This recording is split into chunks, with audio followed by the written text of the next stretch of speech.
Body wisdom is not woo-woo. The day I learned to really trust my body wisdom, everything started to flow with ease. But trusting our intuition or body wisdom is largely disregarded in our society, and we're taught not to because it's so powerful. If more of us did learn to trust our body wisdom and intuition, we would rely less on external signals, feel less anxious, and begin to question the stories that we're fed by our systems and institutions that rely on us being not awake or not present enough to do so. This is exactly what somatic awareness is all about: discernment. Welcome to Glow Within. My name is Katie. I'm a mom to two, clinical counselor, somatic therapist, and empowering neurodiverse families. So if you've ever heard someone dismiss body wisdom or intuition as woo-woo, too soft, or irrational, or maybe you were even raised that way, but here's the truth. Believing body wisdom is woo-woo is actually one of the main reasons that many of us and our children end up stuck in cycles of anxiety, burnout, and complete disconnection. Because our bodies know what is healthy and what is truth before our minds can make sense of it. If you look at our world today, we have such high rates of chronic anxiety, depression, burnout, and it's due to this disconnection. If you've ever had those moments where you wish that you followed your gut or intuition, you're not alone. Our minds often can't make sense of our somatic experiences or that intuitive wisdom until after we make the decision. Then we're like, oh, okay, yeah, that makes sense. I wish I had followed my intuition. For decades, Western cultures taught us to live really from the neck up, to push through, to rationalize, to perform, and ignore body wisdom. So those little subtle sensations and signs are disregarded. We learn to tune them out.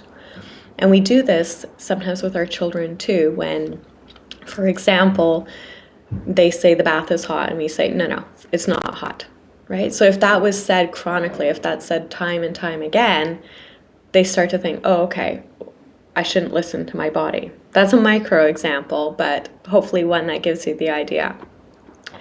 As babies, we are deeply tuned into the subtle energy and signs. And it's our main way of understanding the world around us and what is safe. Sensitive and neurodiverse children and individuals usually stay quite connected to this energy. And this is one of the really, I think, interesting parts of being neurodiverse, but it's often overwhelming. And as a society, again, we're not taught how to process or make sense of this experience or these somatic signals. So that often leads to shutting it down or disconnecting or dissociation. So not having these tools and chronically disregarding or mistrusting our bodies ends up leading to more chronic overwhelm, anxiety, and other health concerns. It's really interesting because here's the science behind this woo-woo.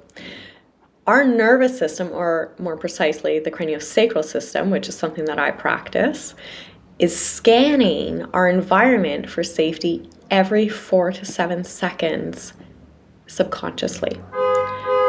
So it's checking for danger or whether we're in a safe situation. This is what Stephen Porges, one of the godfathers, if you will, of polyvagal theory, calls neuroception. So it's like our body's internal surveillance system. It's part of the CNS and it takes the stimuli in. It makes sense of it through the thalamus and amygdala, which sends out neurotransmitters through the vagus nerve, telling our organs how to respond. So do we respond in a parasympathetic state, rest, digest, and socialize, or connect? Or do we respond in a sympathetic state, activated? So we begin breathing really shallow, our heart is racing, Our gut shuts down because we need to go into fight, flight, or even freeze. So it's really quite interesting how it is tied into the craniosacral system and how it is such an innate gift that we all have, but so often we are taught to tune it out. Sometimes neuroception gets confused with interoception, which is our ability to sense our more physiological cues or signals. So things like hunger, thirst, our heart, etc. This also often gets disregarded. So if you think about how often we maybe hold needing to go to the bathroom, or we disregard needing water or rest, for example, often these patterns are connected to lifelong patterns of needing to either disregard our needs, or maybe we've just been so busy, go, go, go, or childhood trauma. So disregarding these states is really one of the first steps to, if we're disregarding this, then what else are we not listening to, right? These are like big signals from our body. So let me give you a bit of an analogy. Imagine you were driving a car without a dashboard. So you don't know your speed, you have no idea what the fuel level is or how the engine is doing. That's what it's like to ignore body wisdom. The signals are there, but without pausing to tune into our bodies, we're overriding the signals. And eventually, like the car, we break down, right? We have burnout, chronic illness, or chronic anxiety, all of which are at all-time highs. So when we're able to offer ourselves a moment, and I'm suggesting 3 times a day, to pause and notice the signals, that's the first step. And this one is actually often difficult to put into practice if you haven't done this before, or if it feels, it just feels different to tune into our body because we haven't been taught by and large to practice this. But it's also one of the greatest gifts and can incredibly change the course of our life and that of our children. So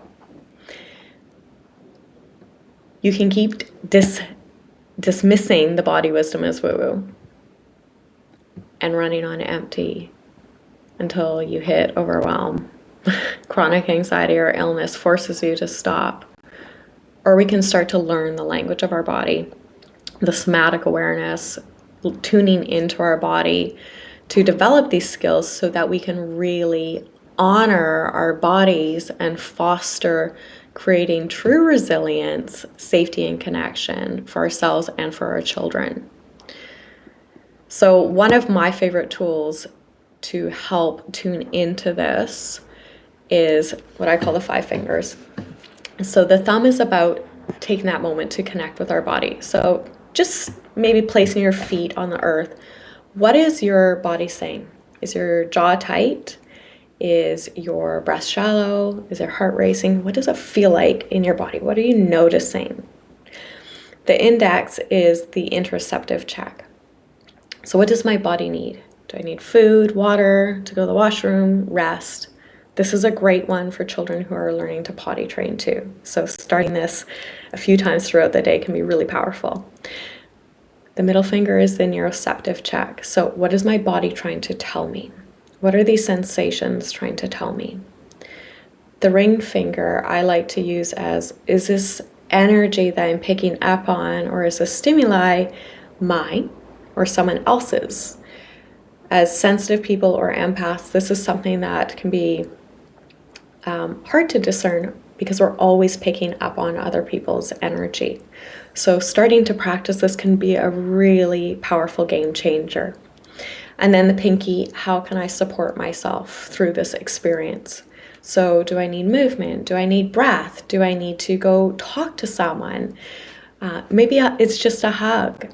So I think this is such an important part because yes, we can be aware of all these cues, but then what do we do with it? So on that note, if you'd like more support, comment Nourish and I'll send you my 4-day guide to reset and reconnect. And I'd love to connect with you further.